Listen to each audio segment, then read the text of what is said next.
morning students, dear students. Up to this level I have discussed with you chapter number 5 of history. इसमें मैंने अभी तक आपसे जो जो चीज़ें डिस्कस की थी मैं आज उसके बारे में पहले बताऊंगा, फिर उसके बाद रिमेनिंग पार्ट डिस्कस करूंगा। Chapter 5 kingdoms, Kings and early Republic. बेटा इस लेसन में अभी तक जो आपको बताया गया ये बताया गया कि how the big Kings, how the main Kings, main rulers were elected. जैसे कि आजकल हम लोग इलेक्शन से अपने रिप्रेजेंटेटिव को, रूलर को इलेक्ट करते हैं, at that time Kings were not elected at that time. जैसे कि पहले बताया था एक अश्वमेध यज्ञ किया जाता था जिसमें जो चक्रवर्ती राजा होते थे, जो बड़े राजा होते थे, वो अपने हॉर्स को लूज छोड़ देते थे, खुला छोड़ देते थे। वो जिन राज्यों में जाता था अगर उसके राजा ने उनको बांध लिया, उस घोड़े को पकड़ा, उस हॉर्स को पकड़ लिया, तो वो राजा जो था, वो जिस राजा का हॉर्स छोड़ा गया था, जो राजा हॉर्स छोड़ता था, उसके लिए युद्ध करने के लिए तैयार रहना पड़ता था, तैयार हो जाता था।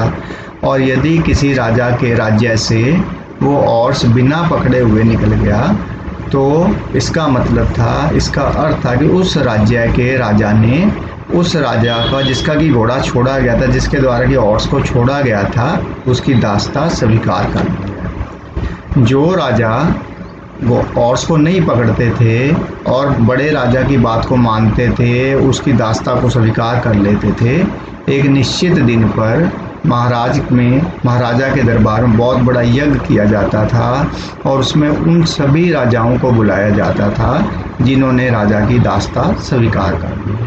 और उसके बाद क्या, उसमें यज्ञ में बड़े बड़े गिफ्ट्स लेकर राजा आते थे, जो दास्ता स्वीकार करते थे, कुछ सामान, कुछ कीमती चीज़ें, कुछ गिफ्ट्स लेकर आते थे जो कि राजा को भेंट की जाती थी।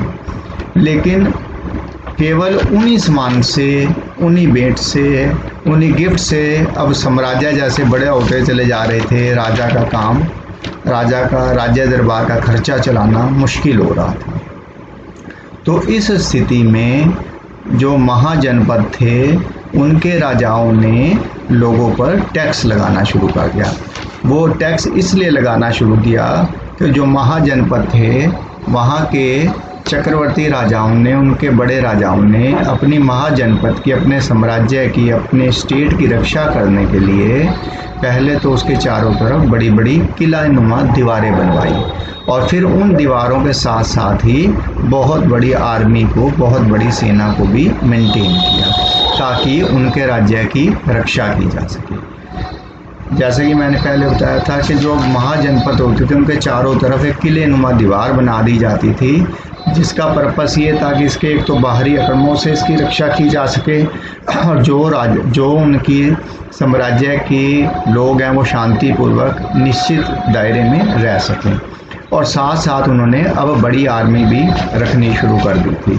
लेकिन इन किलों की दीवारों को बनवाने के लिए और आर्मी को रखने के लिए अब उन्हें बहुत ज़्यादा रिसोर्सेज की ज़रूरत पड़ने लग पड़ी थी और इन रिसोर्सेज को पूरा करने के लिए अब उन्होंने क्या किया, लोगों पर टैक्स लगाना शुरू कर दिया। अब टैक्स कैसे लगाया जाता था? मेन जो टैक्स था वो किसानों पर लगाया गया, वो एग्रीकल्चर ज़मीन पर लगाया गया और ये टैक्स कितना होता था? ये 1/6 of what ever was produced by farmer, यानी जो भी फार्मर की प्रोडक्शन होती थी उसका 1/6 भाग जो था, 1/6 पोर्शन जो था, वो वहाँ के राजा के द्वारा टैक्स की फॉर्म में ले लिया जाता। तो इसके साथ साथ उन्होंने वहाँ पर जो क्राफ्ट पर्सन थे, जो हाथ से काम करने वाले लोग थे, जो व्यापारी थे, जो हंटर एंड गैदरर्स थे, उन सब पर टैक्स लगाया ताकि अपने साम्राज्य के खर्चे को पूरा किया जा सके। इसके साथ साथ अब साम्राज्य में एग्रीकल्चर में भी परिवर्तन आना शुरू हो गए थे। जो किसान पहले लकड़ी के बने हुए प्लो शीट्स का, लकड़ी के बने हुए हल का प्रयोग करते थे, लकड़ी के बने हुए औजारों का प्रयोग करते थे, अब उन्होंने लोहे के बने हुए औजारों का प्रयोग करना शुरू कर दिया। उन्होंने लोहे के बने हुए औजारों का प्रयोग करना इसलिए शुरू कर दिया क्योंकि एक तो जहाँ पर वो खेती करते थे वो ज़मीन सख्त होने लग पड़ी थी। जो वहाँ की सॉइल थी काफ़ी हार्ड थी और उस सॉइल को लगातार कल्टीवेट करने के लिए अब ये ज़रूरी हो गया था कि लोहे के सामान का, लोहे के औजारों का प्रयोग किया जा सके। इसके बाद मैं ये बताया था कि मगध उस समय एक बहुत इम्पोर्टेंट, बहुत फेमस महाजनपद था। मगध इसलिए बहुत फेमस था क्योंकि यहाँ से ना केवल गंगा और मेन रिवर्स फ्लो कर जाती थी, लेकिन यहाँ पर ट्रांसपोर्ट, वाटर सप्लाई और यहाँ की जो ज़मीन थी काफ़ी फर्टाइल थी। मगध जो वर्तमान समय बिहार है, इसमें इसके बड़ा ज़्यादा जो था लैंड फर्टाइल था और इस फर्टाइल लैंड होने के कारण लोगों की संख्या यहाँ पर ज़्यादा थी और ज़्यादा जनसंख्या होने के कारण, फर्टाइल लैंड होने के कारण यहाँ पर काफ़ी ज़्यादा राजाओं ने भी आक्रमण किया। जो मगध था वो उसको बेसिकली दो बड़े फेमस रूलर्स ने रूल किया, एक बिंबिसार और दूसरा अजातशत्रु। और बिंबिसार और अजातशत्रु ने क्या किया, उन्होंने सभी जो छोटे छोटे जनपद थे इनको कंट्रोल करना शुरू किया, इनको जीतना शुरू किया और इनको जीतने के बाद एक मगध को महाजनपद के रूप में इस्टेब्लिश किया और इस पर अपना राज्य करना शुरू किया। इसी तरह लगभग 2300 वर्ष पूर्व एक अलेक्जेंडर नाम का सिकंदर जो था वो भारत में आया और उसने भी कोशिश की बिहार के साइड में जाकर इसको जीतने की, लेकिन ऐसा कहा जाता है कि उसकी सेनाओं ने उस रूट पर जाने से मना कर दिया, क्योंकि ऐसा कहा जाता है कि उसकी सेनाएं डरती थी और कहती थी कि शायद जो मगध साइड के रूलर्स हैं उनके पास काफ़ी मात्रा में पैदल सैनिक, घुड़सवार सैनिक और एलिफेंट्स, और उनसे जीत पाना मुश्किल है। A closer look Vaji. While Magad became a powerful kingdom, Vaji with its capital at Vaishali Bihar was under a different form of government known as Gana और संघ। जो वाजी, जिसको अभी वैशाली बिहार में था, बिहार में है वैशाली, उस समय वैशाली जो था वो मगध की कैपिटल थी, लेकिन वैशाली जो नाम है वो उस समय नहीं था, उसे वाजी के नाम से जाना जाता था। Vaji with its capital at Vaishali was under a different form of government known as Gan और संघ। तो जो वैशाली था उसकी जो गवर्नमेंट थी वो थोड़ी दूसरी तरह की थी और उसकी गवर्नमेंट को, उसकी सरकार को गण या संघ के नाम से जाना जाता था। इनने संघ और इनने गण, there were not one but many rulers, sometimes even when thousands of men ruled together, each one known as the Raja. These Raja performed ritual together. They also met in assembly. They decided what had to be done and how.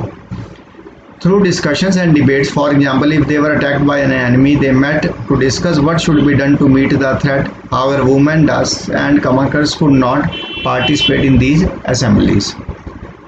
यानी जो गण होता था, गण का मतलब बहुत सारे लोग इकट्ठे हो जाना, गण का मतलब समूह, संघ हो जाना, बहुत सारे लोग इकट्ठे हो जाते थे और जब ये बहुत सारे लोग इकट्ठे होकर रूल करते थे तो ये कई बार एक रिचुअल परफॉर्म करते थे, एक यज्ञ वगैरह भी करते थे और ये आपस में डिसाइड करते थे कि क्या करना चाहिए और क्या नहीं करना चाहिए। For example, if they were attacked by an enemy, मान लीजिए कि अगर किसी समय उन पर हमला हो जाता है तो वो ये डिस्कस करते थे कि इस थ्रेट को कैसे फेस किया जाएगा। लेकिन उस समय अगर कोई हमला किया जाता था तो उसमें जो संघ वाला एरिया था, जो गण वाला एरिया था, दासों को, वुमेन को और काम वाले लोगों को, काम कर जो लोग होते यानी जो छोटे लोग होते, जो गुलाम टाइप लोग होते थे, जो काम वाले लोग होते थे, उनको इसमें कार्य करने की इजाज़त नहीं थी, इनमें युद्ध में पार्टिसिपेट करने की इजाज़त नहीं थी। Both the Buddha and Mahavira, you will read in chapter 6, belongs to Gana Sangha. Some of most vivid description life in the Sangha can be found in the Buddhist books. जो बुद्ध और महावीर, जो दो main rulers हुए, जो दो main बौद्ध धर्म के महाराज हुए, उनमें वो भी ऐसा कहा जाता है कि वो भी गण और संघ से संबंधित थे और उनके बारे में बहुत सारी बौद्ध धर्म की बुक्स में लिखा हुआ मिल जाता है। The rajas of powerful kingdoms tried to conquer the Sanghs. Nevertheless, they lasted for a very long time till about 1500 years ago, when the last of Gana Sangha were conquered by the Gupta rulers, about whom you will read in the chapter 10. ऐसा कहा जाता है कि जो बहुत सारे राजा थे उन्होंने संघ को और गण को जीतने की कोशिश की ताकि उसके ऊपर अपना साम्राज्य किया जा सके।